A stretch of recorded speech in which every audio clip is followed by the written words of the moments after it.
सेरेन दैसानि माथावरिखौ थाबैनो थेनानै जेंनाखौ सुस्रांनो सरकारनिसिम दाबि खालामदों रायजो राजाफ्रा।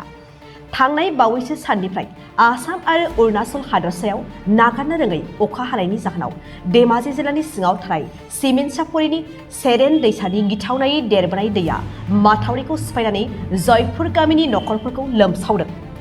जाहोनाव दैजों लोमसावजानानै जयपुर बर' गुदि फरायसालियाव दासान्दि रिलिफ केम्पआव थानो गोनां जादों। दैबानाजों भुगिनांनाय सुबुंफोरनो MSC निफ्राय गोनांथि जानाय मुवा बेसादफोर माइरं आरो त्रिपालखौ राननानै होदों। मैया जोंहा दै लोमनानै न'आव थानो माबानि उसुबिदानि थाखाय इयाव थाफैनो गोनां जादों। नखरबेसे गासै थाफैदों? जों बेयाव थाफैनाया गासै 10 घर। मा गामि दं? गामिया जोंना 1 नम्बर जयपुरनि दं आरो बेलेग गामिनि नखरनैसो दं मनपुरनि। सरकारनिफ्राय मा अनसुंथाइ मोनदों दासिमाव? दासिमहालागै सरकारनिफ्राय मैया होदों माइरं बेगनै, त्रिपाल होदों आरो दा MSC निफ्राय त्रिपाल होफैदों। गथ' गथायफ्रा लोमजादों नामा? गथ'फोरा लोमजादों, सानैसो लोमजाना दं। ओमफ्राय बिनि फाहामथाय राहा?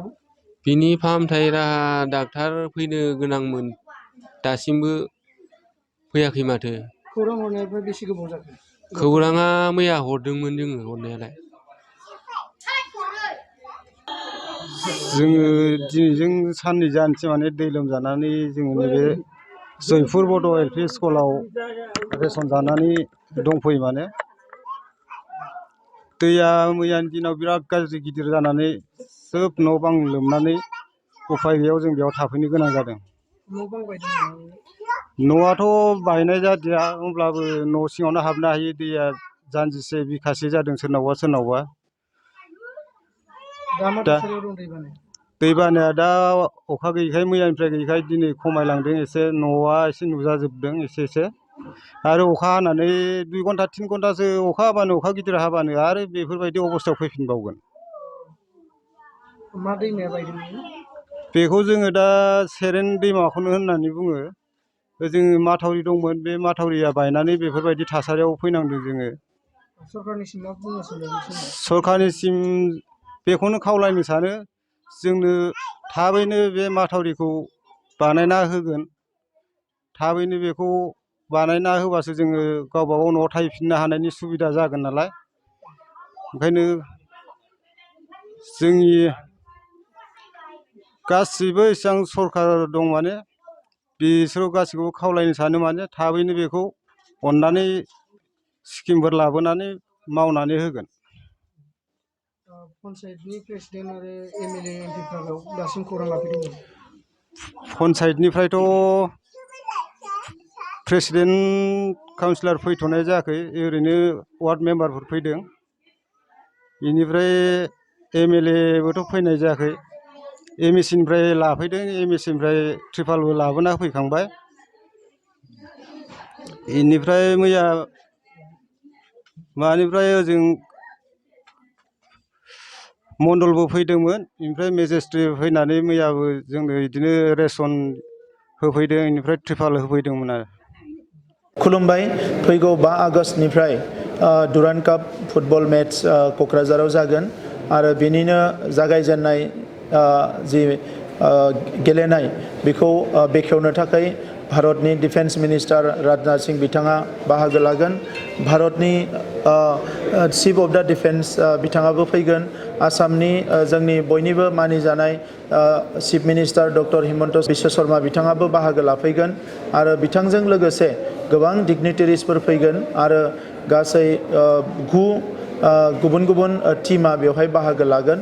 आङो बयखौबो बरायदों आरो बे डुरान्ड काप जि क'क्राझाराव जागोन बियो क'क्राझारल' नङा, पुरा बड'लेण्ड ओनसोलखौनो दिनै गोजोन मोनसे थासारि फैबाय आरो बेवहाय गिदिर गिदिर हाबाफारिफोरखौ लानो हानायनि मोनसे मेसेज सारा मुलुगाव बियो थांगोन आरो बेजों लोगोसे जोङो जायखौ हास्थायदोंमोन जे बड'लेण्ड ओनसोलखौ मुलुगनि मानसिफ्रा मिथिनांगौ, जोंनि ओनसोलाबो जौगानांगौ, दा बे बिथिङाव जोङो आगानसे आवगायलांनो हाबावगोन होननानै आं मिजिंथिदों।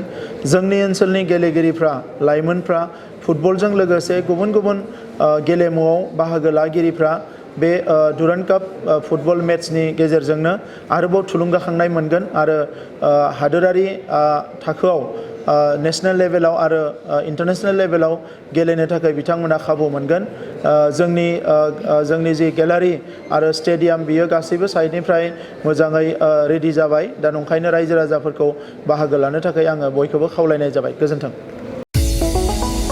चिराङाव सावस्रि सिबिथायनि थाखाय मोनसे मोजां फाहामथायनि राहाखौ लानानै फैदों एसटि क्लिनिकआ आथिखालाव सुबुंनि देहायाव नुजाथिबाय थानाय डायबिटिस बेरामनि थाखाय मोजां फाहामथाय होयो एसटि क्लिनिकआ चिरां जिल्लानि SBI काजलगाव ब्रान्चनि लांगोनायाव फसंनाय एसटि क्लिनिकआव डायबिटिस बेरामनि अनगायैबो फाहामथाय होबावगोन लिभारनि जेंना आरो माखासे सरासनस्रा बेमारफोर बे एसटि क्लिनिकआव डायबिटिस बेरामनि फाहामथायखौ होगोन जर'खा फाहामगिरि डक्टर समिक देबा